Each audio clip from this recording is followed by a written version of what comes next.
All right, everybody, welcome back to Breaking the Grade Live. Um, we are just getting off of our masterclass, and so doing a live like this feels super, super easy. I'm sure Ken feels that way. I certainly feel that way. Ken, let me know if we are live everywhere, and so that's always a good feeling because we are live on Facebook, on YouTube, on LinkedIn, on Instagram, and all of that happens in the back before uh, we even turn the cameras on. I would like to introduce our guest today. Our guest is somebody I've gotten to know, respect, and really think is super freaking cool. Welcome, Anissa, to our show. Please tell everybody who you are, where you are, what you're about, and then we'll go from there and talk more about lead generation in the education space because that's what people are joining for. But the floor is yours. Hi, Josh, and thank you for having me. Thank you for the kind words, always. I'm Anissa Bouderraoui, so I'm the founder of Lingo Circle. We're a bilingual education platform. We help teachers, language teachers, and families bridge the gap between intention and execution. A lot of parents want to teach a second language to their kids, especially their home language, but the tools are not there that fit the K-12 or young children space. And that's what we're building. We're also helping teachers and trying to give them better tools to support bilingual education or English language learners. And I'm in New York City. And talk more about you, your journey, your parents. That's really relevant, especially in this case, I believe. Yeah, definitely. And I think that what makes my journey different is I came to founding Lingo Circle from a personal need. I'm a mom of three children, age 8, 5, and 3 years old. I moved to New York 15 years ago now, so I'm definitely considered a New Yorker now. And I was really experiencing a challenge in trying to figure out a way to teach my home language, French, to my children. I really felt that English being my second language, although I'm fluent, I really needed that connection with my kids and for them to be able to speak my language and to interact with their grandparents. And I didn't find easy options unless you're located next to a bilingual school. There was no other options. So I wasn't fortunate enough to live in the city and be close to one of these schools. So I really was looking for a way to make it available differently to parents. I also wanted to build something that was different from what is already existing out there. You have a lot of solutions that are a one-size-fits-all, where language is being taught to young children and adults, and the content is similar no matter the age group. And we know that content matters for young kids. You need to keep them engaged, and that's how I launched Lingo Circle, which was first more of a platform that connects tutors with parents and their kids. But with an actual program. We wanted to build an actual curriculum behind what was being taught by the teachers. We were training the teachers, which makes us different from the other tutoring marketplace that you have out there teaching languages. We really wanted to own the curriculum and to train the teachers so that they live up to the quality of our program, and also to give parents the ability to track the progress and to really have consistency. And then, as you know, since we've worked together, Josh, we then launched a product because a lot of parents don't have the bandwidth to to take the classes, and it's work for parents, and a lot of parents do it, and I really commend that.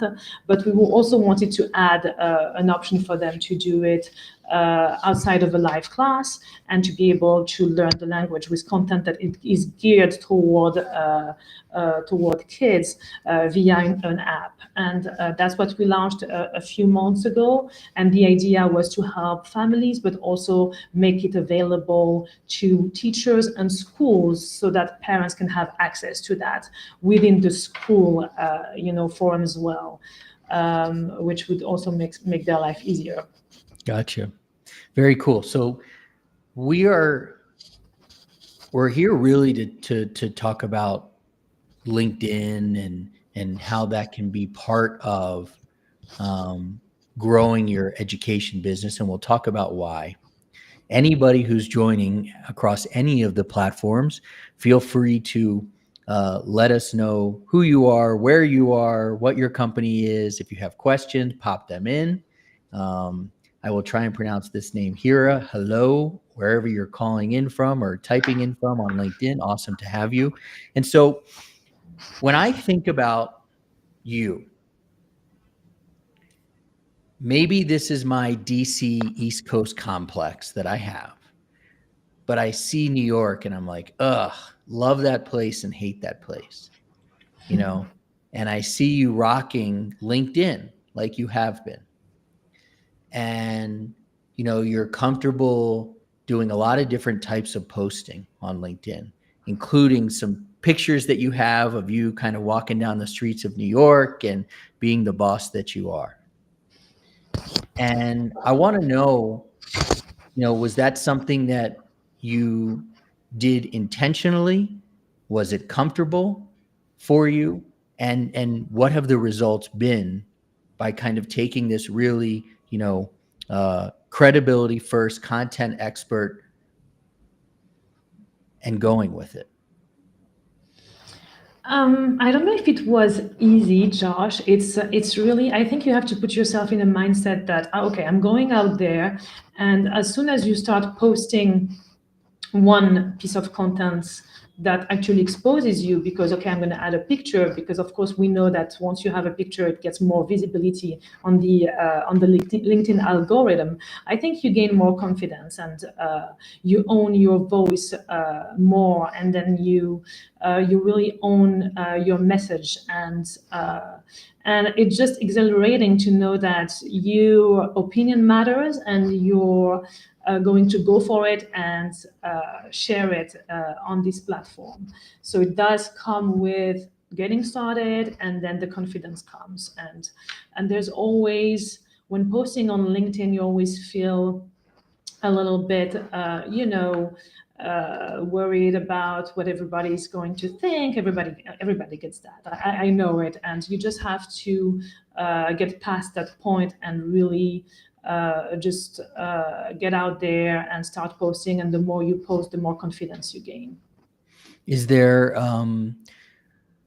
some tips that you can provide to people who have not necessarily taken this step of beginning to leverage LinkedIn for credibility building, for people to understand your story, for you to give them value, for them to get started? What are the first steps that they can take so that they can create a system? Because you clearly have created a system with your team.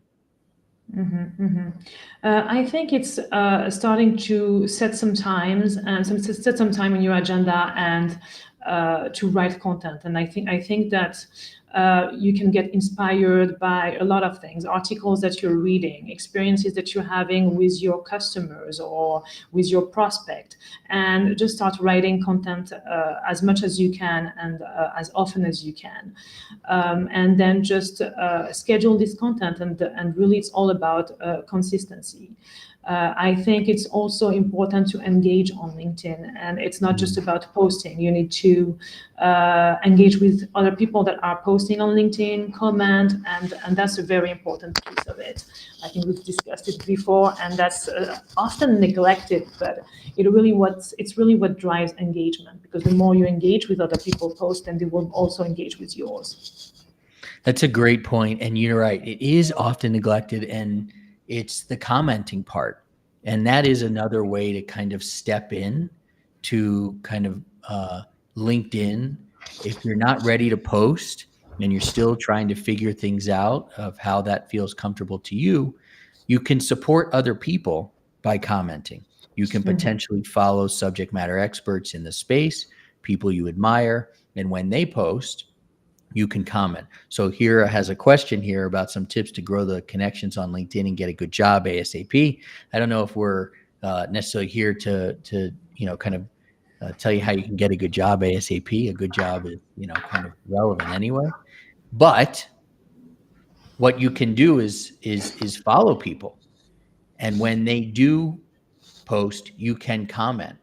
And that's a way of growing connections and starting to build relationships past, do you just want to be a part of my LinkedIn network?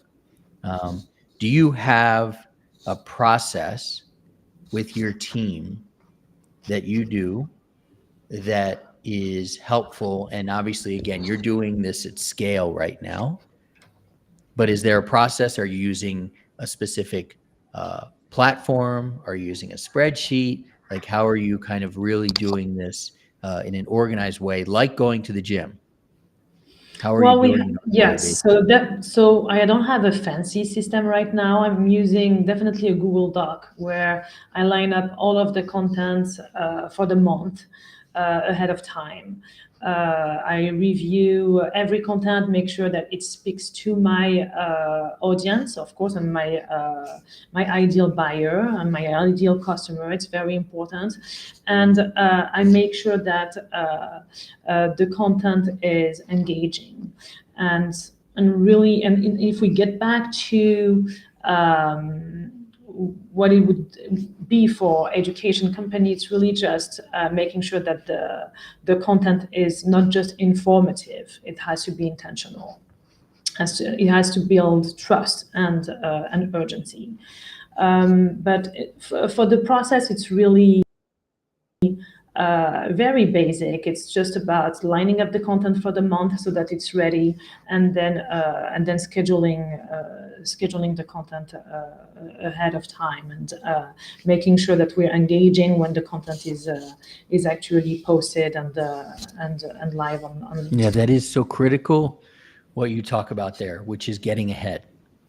If you don't get ahead, whether it's your LinkedIn or producing a show, if you don't get ahead, you're going to feel like you're behind all the time, and that's not a good feeling. So I think that's a great tip there, getting ahead. Was there kind of an aha moment for you when it came to LinkedIn, where you said, this is something that I'm really going to leverage, I'm going to be intentional about it? And what was the signal that you got that said, okay, I'm going all in on this?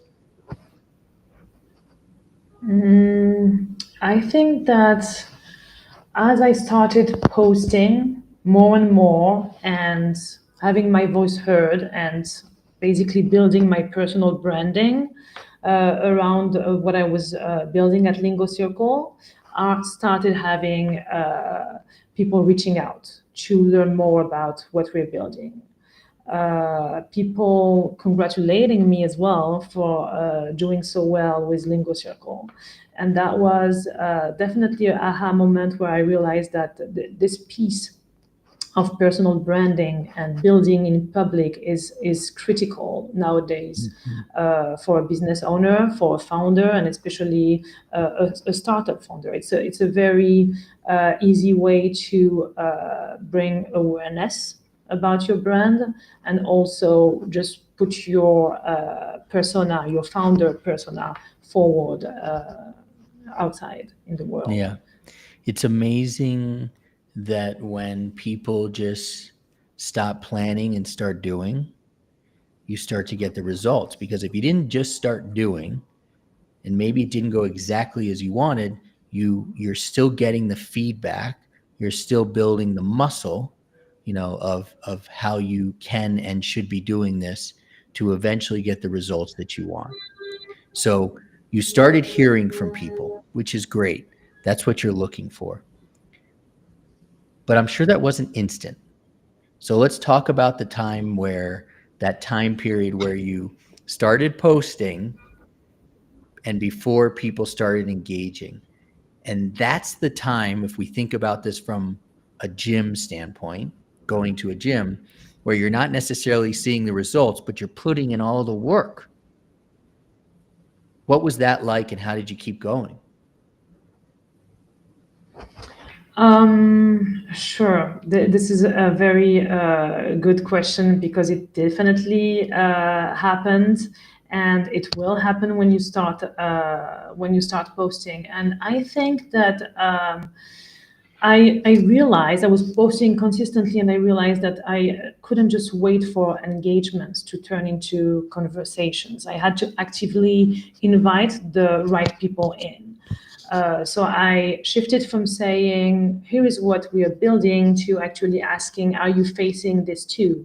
Would you be open to giving feedback? And that simple change reframed everything. Suddenly it wasn't a pitch, it was a collaboration. And now I'm using the slower season to build relationship with early champions, people who may not buy today, but who will shape what we build tomorrow. That's great. In that shift that you made, can you talk to the audience about how you resisted? I would imagine you had to resist the desire to sell. And your mindset was, would I like a sale? Absolutely. But right now, I'm going to use this opportunity to listen. Can you talk us through how you made that shift in your mind? And it's clearly working, because every time you post, seriously, there's like 20 people. By the time I'm pretty quick on LinkedIn, but by the time I get there, you've got 20 people who are engaging in conversations.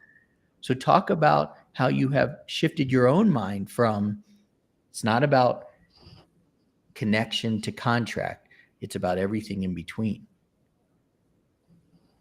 Yeah, and it's very important. I think that I'm at this stage with what I'm building where I value feedback. I value collaboration. I'm really looking to continue building the platform with teachers, with schools, and to make sure that we go in the right direction. So as soon as I put myself in this mindset, that is, I'm not selling, I'm making sure I'm solving a problem and I'm solving it correctly. And who would be able to give me the best feedback than teachers, school administrators? And I just go with that mindset and that collaborative mindset. And that's really what made a difference. So I go about it as a listener, and I build in public. And truth be told, you absolutely drank the Kool-Aid of the Ed Sales Elevation Experience, and that's the point of what we do in our 12-week program, which we're filling up 3E10, which will start on June the 10th. We also have a wonderful community that I will put up a QR code here. If people want to join us and others like Brent and Rose and Chris and Corey and Grace and all these wonderful people. I had 143 companies go through the Ed Sales Elevation Experience. So we got a lot of people there who can support you on your own journey as you build your education company. We are focused on education, so we know. And we also happen to, I think, be pretty cool people. Although my daughter told me today, she's like, what are you doing with your collar? And I was like, well, I kind of like to pop my collar. So we're cool enough that we feel like it's okay to pop our collars. And I don't know how you feel about that, but we can talk about that later. So we've talked about LinkedIn from the standpoint of kind of, here's the tactics and here's the mindset. Can you also talk about then how you measure your results? Because I believe that a lot of what LinkedIn does will not show up on the score sheet. Meaning, when we send a cold email to a potential prospect, when they open it and when they reply, we know that we're on a journey together. But that LinkedIn journey is really tough to tell from that initial post when somebody you connect or they see you. So how do you measure results on LinkedIn? And that's actually a great question at this stage. I'm actually tracking conversations and not conversions. Nice. So here is what I focus on. Are the right people engaging with my posts, right? Are they admins, curriculum director, ELL leads? To me, that's an important metric.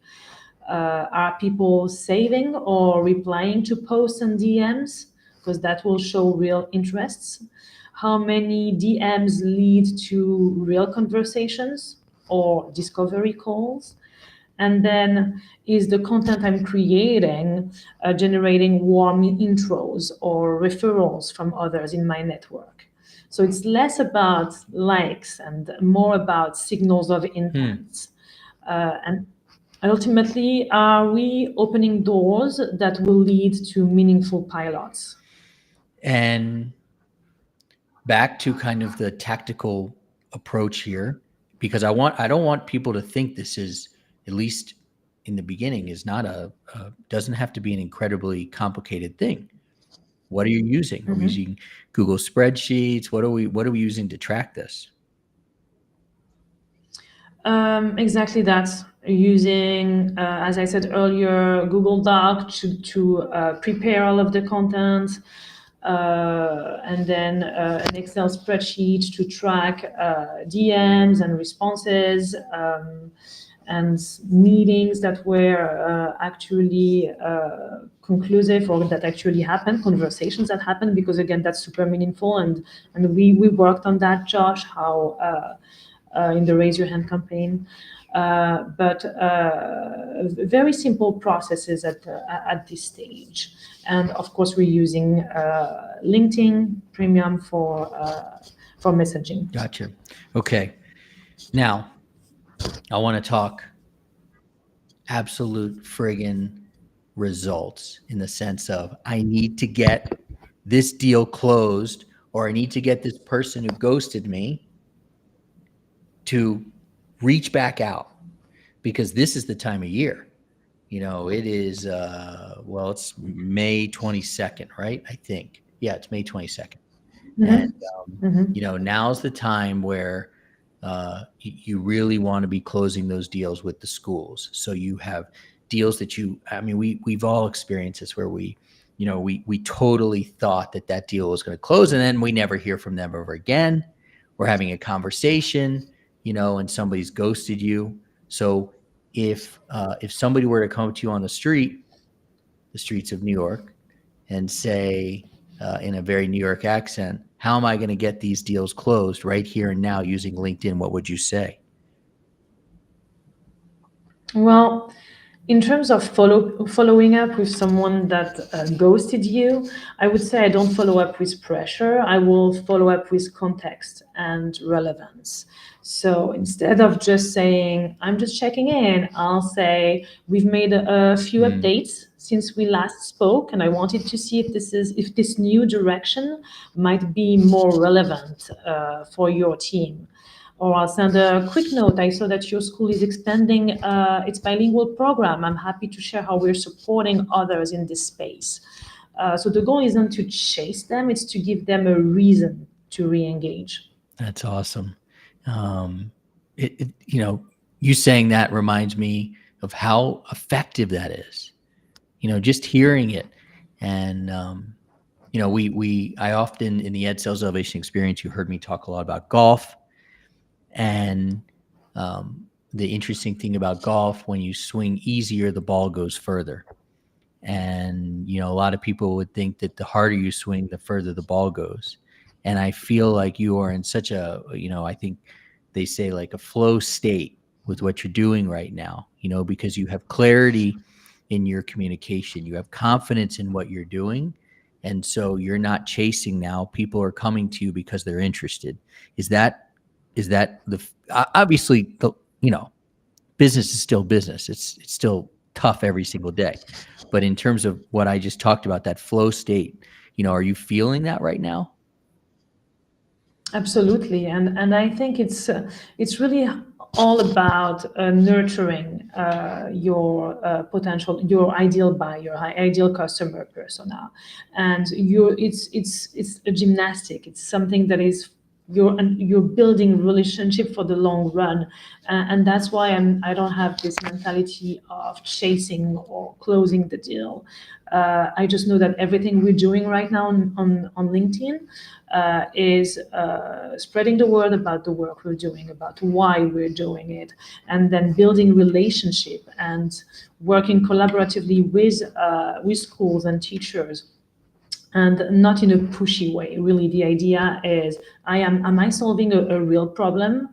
Is it a problem that you're facing? And shall we look into solving it together? And that's really the approach I'm having right now. That's awesome. So some of the takeaways that I wanted to give to the audience here, and one of them is basically what you're saying here, which is re-engage with value. If somebody has ghosted you or for whatever reason, and by the way, folks, they don't ghost you because they don't like you. You don't even know them that well. They ghost you mainly because people are busy, especially in the school space this time of year. So re-engage with value the way you would want that. Authenticity outperforms salesy every single day. Go check out the picture of my guest walking down the street in New York City. That is authentic. I love that picture.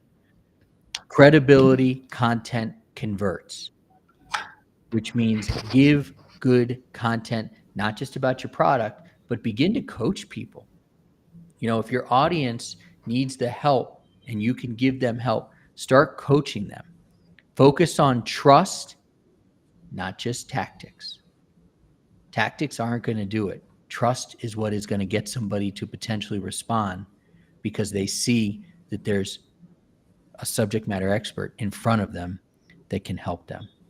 So I wanted to transition a little bit to talking about the Ed Sales Elevation Experience, because we're in the middle of this open cart. So I'm going to put up a QR code here, which Ken tells me is working, which is awesome. And if people go there, you'll recognize that we can help you in the Ed Sales Elevation Experience, our 12-week program, just like we did with Lingo Circle, just like we've done with 142 other companies. So can you talk to us about the experience that you had? And you reminded me before we came on air that it took you a little while to get there. But when you got to the Ed Sales Elevation Experience, what was the transformation that occurred for you to grow this business? I think it's really comes down to everything I was saying earlier, Josh. I really learned how to listen in the sales process, how to make sure I'm solving a real problem, and having the right methodology and path to talk to my ideal customer persona. And I think that's really the one thing that clicked when I joined your program, that I probably wasn't aware of before. And that was a big key takeaway for me. Yeah.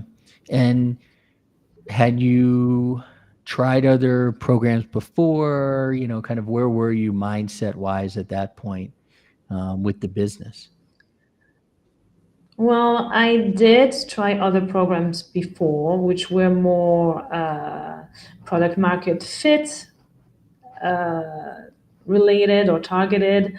I think that what I liked about your program is that it was geared toward education. And that's really what made a difference. You have a lot of accelerator program, a lot of coaching that is out there.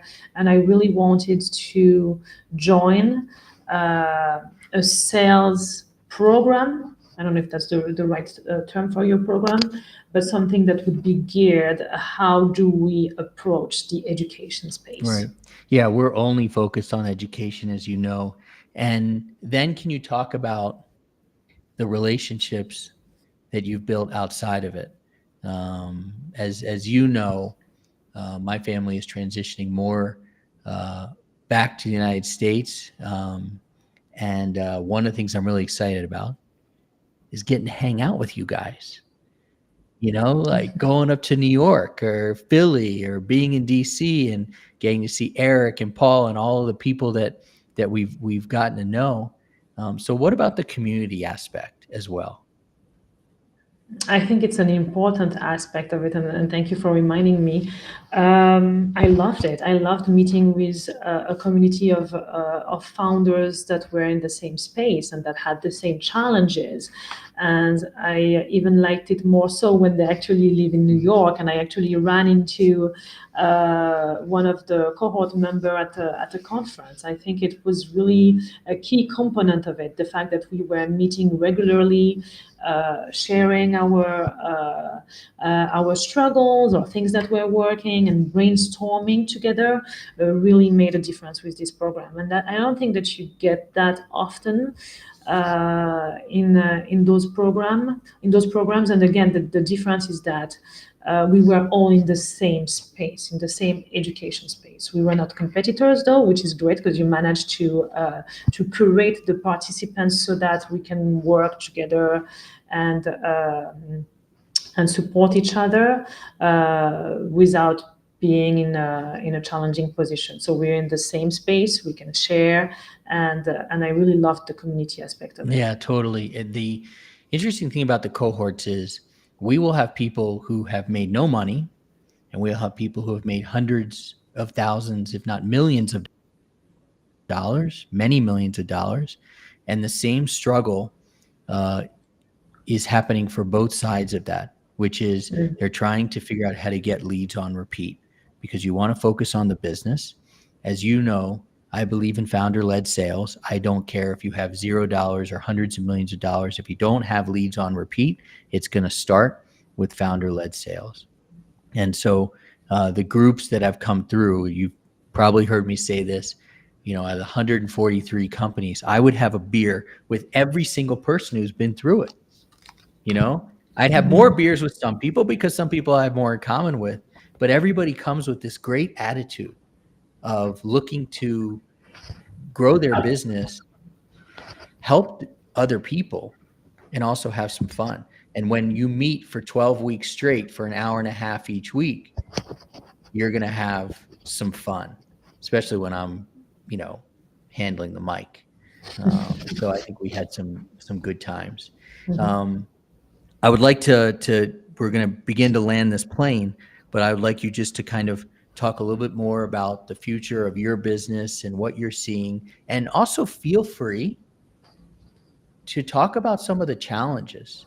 I love this podcast, How I Built That, with Guy Raz on NPR. I always felt, and not take anything away from Guy because it's an amazing podcast, I always felt that I missed hearing from some of the founders what the challenges were for them. So if you could also give us some insight into what you're facing that is tough, maybe somebody in the audience can help, but talk about the good, the bad, and the future. Sure, definitely. So I think that one of the challenges that every founder faces, especially in the product aspect of things, setting aside my tutoring platform, is not getting too caught up into what you're building in the product itself, right? So I know it, and I think a lot of founders, especially if they're not first-time founders, know that you can't get caught up into your product and building it in a vacuum. But you always want it to be perfect. You always want, you're hesitant to put it in other people's hands because it's not good enough. And that's really something to avoid at all costs. And I see myself still doing that. So And that's why I say if you're building something, make sure it gets in as many hands as possible. Make sure it's being tested by parents, by schools for free, but get feedback, collect as much feedback as you can, because that's very valuable. So I do feel that one of the challenges is not getting caught in my products. And I know it, and I still sometimes feel like, okay, let me build that tool because I think it will be helpful. And no, don't go that route. Really make sure that you're building with intent, and that you're building with the actual stakeholders and with their feedback, because for product it's very important to build in a collaborative way with your ideal buyer. And then how do I see Lingo Circle moving forward? I think that I do see Lingo Circle helping families and school teacher help better the actual bilingual education outcomes. I do want kids to feel empowered for speaking a second language, or for not being able to speak the first language, the language that they're speaking in the school, correctly. I want their voice to be actually heard. And I'm working on two aspects of language learning right now. I'm helping families that want to share their home languages to their kids. And this is okay, I speak a second language and I should embrace it, but I'm also very adamant in helping English language learners and students that have difficulties in schools, or that are perceived to have difficulties in school because they don't speak the French language that is being spoken in school, which is English.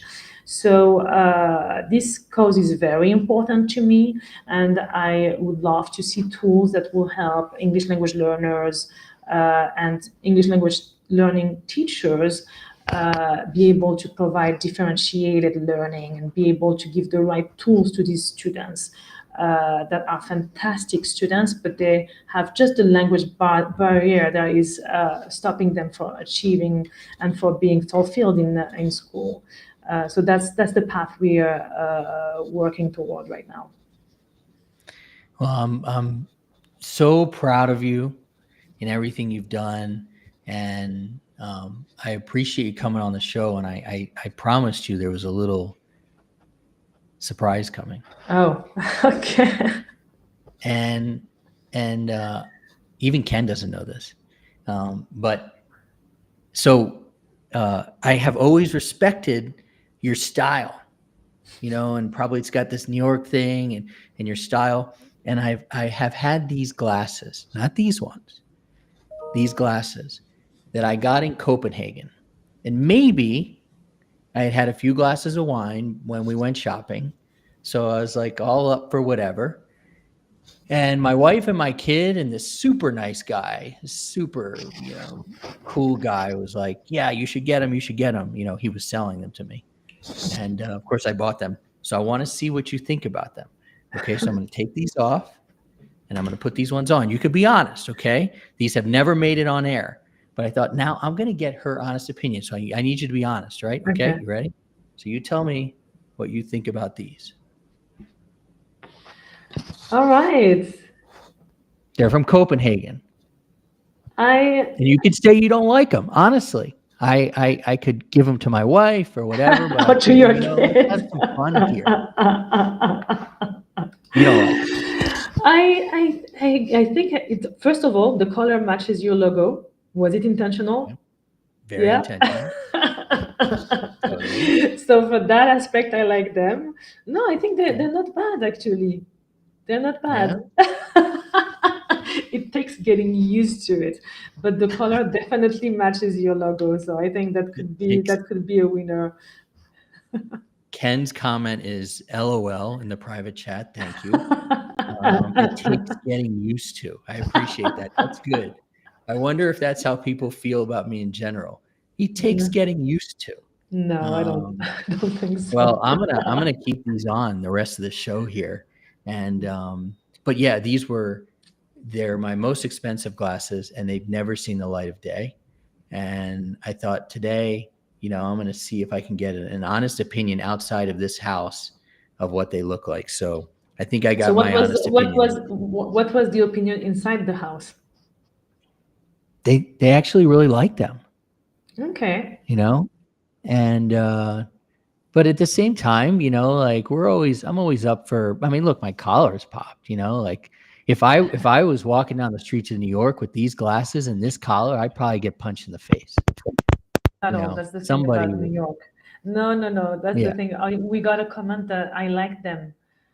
Yeah, John, you know On the what? And chat. John lives in Naples, Italy, right? So he's like, these are very Euro, right? So Yeah. so I appreciate that, John. Thank you. So I've got an LOL. They take getting used to, and an I like them. But just to go back to New York comments, you would never get that in New York because people embrace difference. So you would get, I love your glasses. That's what you would get in New York. Cool. I guess I'm thinking about my own buddies who are from New York, like my buddy Mark Viso, who's from the Bronx, and he would walk up to me and be like, "You look like the world's biggest idiot." And I'd be like, "That's cool. All good. Okay, Paul King, I look like I root for the Knicks. Okay, I'll take it." So I'm not sure if that's a yes or a no from Paul, but can you give us a yes or a no, Paul? Because so far we've basically got no answer, but I'll wait for it. So I wanted to pull a little surprise and just have some fun. I knew you'd be able to hang with it. And so, listen, I really, truly appreciate you coming on the show.